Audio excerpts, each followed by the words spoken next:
嗨，大家好，欢迎收看这礼拜的超能少年。因为我们之前在 James 的店里面拍过了一集包包跟手表，观众反应极为热烈。经常看我们频道的朋友，难免会遇到这种玩物丧志的时候。有的时候你就会去买一些机械表啊，你想要买一些充满历史啊、充满故事的那种完全机械动力装置，然后在你手上运作的东西。它戴在你手上的时候，让你呈现一种就是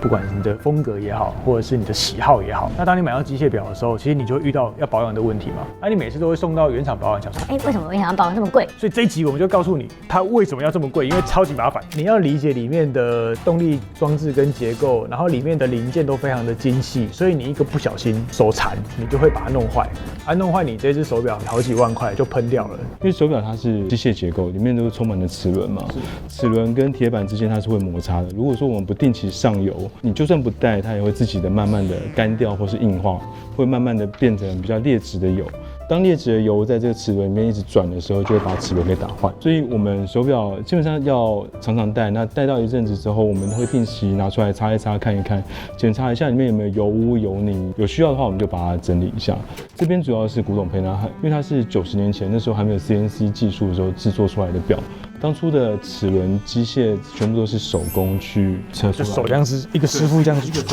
所以它每一只表的零件都有一些公差，它没有办法说我今天买了一个 A 零件就把它装到 B 上面，或 A、B、C 要凑成一只表，基本上是会有一点困难这样。所以今天会跟大家大概讲解它的基本零件，因为总要先认识零件才可以。大部分件你需要它知道它的结构。如果说你不知道结构之下，你贸然的去动你的手表，可能会造成手表不可逆的损伤这样。那如果等一下你看完这一集之后，全部做完一次，你发现你办不到这件事，那以后你去原厂保养的时候，那你就认分一点，就好好付钱。也是不建议大家自己在家里拆来保养啦。但是你如果看一看，你就是觉得很有兴趣，你就很想学，那你可以慢慢进入这个行业，或者是你对于这个机械结构真的有很大的兴趣，那你不管是从它的产业链去进入，或者是进入 CNC 的产业，或者是进入组装的产业，我觉得都是好玩有趣。那我们就开始吧。这只是沛纳海在初期，就是在立丰他接手的时候第一次复刻的古董沛纳海。它这个是 PT950的壳，然后使用古代的面盘制作技术，跟用这个库存的劳力士机芯。这只表非常的少见，大家可能会听到会觉得怪怪的，为什么沛纳海的手表里面放的机芯是劳力士的？就其实有一段时间沛纳海的手表的里面的机芯其实是由劳力士那边提供的，所以如果你的阿公还是你的阿祖手上有一颗看起来像沛纳海，但是如果里面的机芯是劳力士的话，请赶快通知我。我们为了今天让大家可以更好容易看得到机芯的结构，所以我们特别弄了一台就是40倍的显微镜，顺便跟大家讲解这个结构里面是什么东西。所以你可以从显微镜里面看到沛纳海的机芯，你看上面写个 Rolex。罗雷，有没有看到这个劳力士？当年是沛纳海负责跟意大利海军签约，那他跟劳力士下订单。在1936年的时候，劳力士还是一个刚刚崛起的小表厂，所以他有在接一些委外客制的订单。这个就算是沛纳海设计，表壳跟机芯都是劳力士制作的。那到意大利之后，由沛纳海组装，再交给意大利海军。这个是古董劳力士的军用机芯。我们拿一个民用版的一模一样的结构，我们来好好拆解它，然后解释它这整个做动的原理。机械表所有的动力来源就是我们要如何把手转到发条里面的动能，它储存的能量，然后把它显示成时间，这件事情是非常非常精巧。那从1901年到现在，基本上这整个结构是完全没有变的。机械表的结构一开始会有4个轮系，就是我们先讲传动系统，我们会先由这个手龙头这边先上链，在龙头上链之后呢，这个发条就会慢慢的被我们转紧。转紧之后，就会开始慢慢会有动力传导到这个摆轮。那它这个结构是这样，一般的机械表结构就是有4翻车，1号齿轮、2号齿轮、3号齿轮、4号齿轮。一翻车就是发条盒的这个上面这个齿轮，它这个扭力非常非常大，因为我们可以想象把一块铁条缩在一个盒子里面，然后把它转到非常非常紧。如果我们不经过很多齿轮的变速的话，它一开始会把所有的齿轮打坏，而且在一瞬间就会弹回来，就像我们把铁饼把它卷紧，它会一瞬间0.几秒，它就全部恢复原状。它一番车到4班车的概念就很像是4个变速器、变速脚踏车，对，然后你要把它不同的齿轮大小重新去把它分散掉，这样。2番通常是我们说的分针，4番通常是我们说的秒针。我们一天分针要走几圈，我们可以透过这个动力储存去转算它的齿比。然后再来呢，3班车它其实是做一个转换，2番跟4番它是同样都是顺时针。3班车的目的其实就是一方面是调整齿比，另外一方面是把顺时针、逆时针再转到顺时针，它是一个正反正的转换器，大概这200年来都没有变过。透过这4个动力系统的轮系呢，把发条的动力转成我们需要的时间，就是一个把时间具象化的技术。这个地方呢，就是擒纵轮在这2个地方，然后这个是摆轮。我们一般都说摆轮是手表的心脏，摆轮上面是靠一根很细很细的铁丝，然后是1/10的头发粗细，它非常非常的细。油丝嘛，油丝，小小的对，油丝那叫油丝，就是我们通常是把一个铁丝呢，把它绕成一个像蚊香的形状，然后再经过热处理之后，让它稳定，可以保持在一定的刚性。所以它抽出来的时候就像一个小弹簧这样子。对对对，油丝如果只要一变形，基本上这只表就没了，就没救。那油丝的话是像这个样子，靠这个很均匀的，就是左右来回回转，去控制这个发条1、2、3、4到这边的出力，就过来这边动一下，这边回来动一下。一般来说，手表的精准度就会来看它的转速来决定。就是比如说你1秒钟动5下，它就是18000转。那如果说你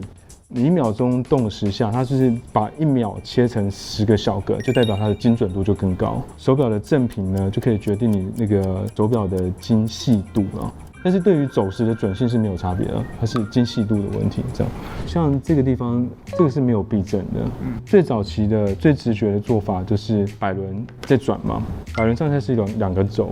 那你可以看到整个所有机芯上面的每一个只要是轴心上面都会加宝石。这个原因是因为所有的机芯它的结构都是从铜板来做。那铜板跟钢的轴，钢的硬度比较高，铜板比较软，所以你用久了之后都会间隙越来越大，需要用宝石把它卡住。对，所以早期的做法是更讲究啦，更讲究旁边会加一个 K 金套筒，就是让它的那个耐用性会更好。这个是后面的大致结构。接下来我们开始来拆解。首先第一步，我们先把这动力先释放掉，因为现在发条的扭力很大，如果说我们不把动力释放掉的话，一拆，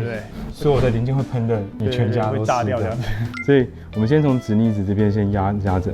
把动力释放掉。接下来，我通常会第一步先从摆轮这边先处理，因为摆轮比较娇贵，如果我们在拆解过程中不小心碰到的话，这个就会比较麻烦。那我们在拆的时候，螺丝记得要定位定好，锁回去如果是乱的话，这机芯也是会报废。那它侧边都会有一个卡槽，我们从这边我们先把心脏先移开，接下来呢就会把刚刚我们说的1番、2番、3番、4番的轮系1、2、3、4拆下来，到时候组装的时候也很简单，4、3、2、1倒数装回去就可以了。你有听过手表是怎么开始出现的吗？你知道以前在那个1次大战之前啊，其实是没有手表这种事情的。然后那个时候你可以把它想象成手表就是一个饰品，就很像你现在手上戴的银饰，有人戴佛珠，然后有人戴什么串珠。其实手表它也是只是一种饰品，那它刚好可以拿来看时间而已。当时就是工业革命嘛，然后大家就想要很多很精巧的零件，它会这样子跑，会像码表一样，它会什么样？机械在你手上，然后缩得很小，然后它会这边动。但是那个时候它都不称为叫做手表，而是手表真正被定位成它需要时间要精准的原因，其实就是因为战争，大家要对时嘛，当然你要知道说几点到几点我们要到哪一个目的地，或者是几点的时候。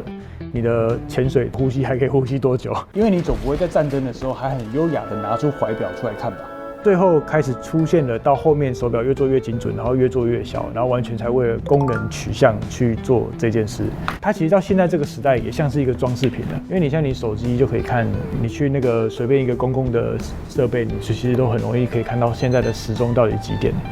所以有的时候你戴机械表还会反而容易不准。但这个东西其实是很浪漫的，你可以想象，我们可以从一块铜板，然后经过很多的切削，让它具有时间的功能，这件事情非常神奇。也许讲起来说，半导体做出来的这个 Apple Watch 是比较高科技，但是以纯手工来讲，你要拿一块铜板，用线锯一锯把它锯出来，再用极小的车床去车出这些小齿轮。像我们之前一起去德国的时候，你会看到那个星辰，它其实有那个专门拿来做手表的吸尘器。但是在以前那个年代的时候，根本连电脑都没有，还吸尘器嘞，所以它完全就是老师傅用着视力跟岁月，就是慢慢这样，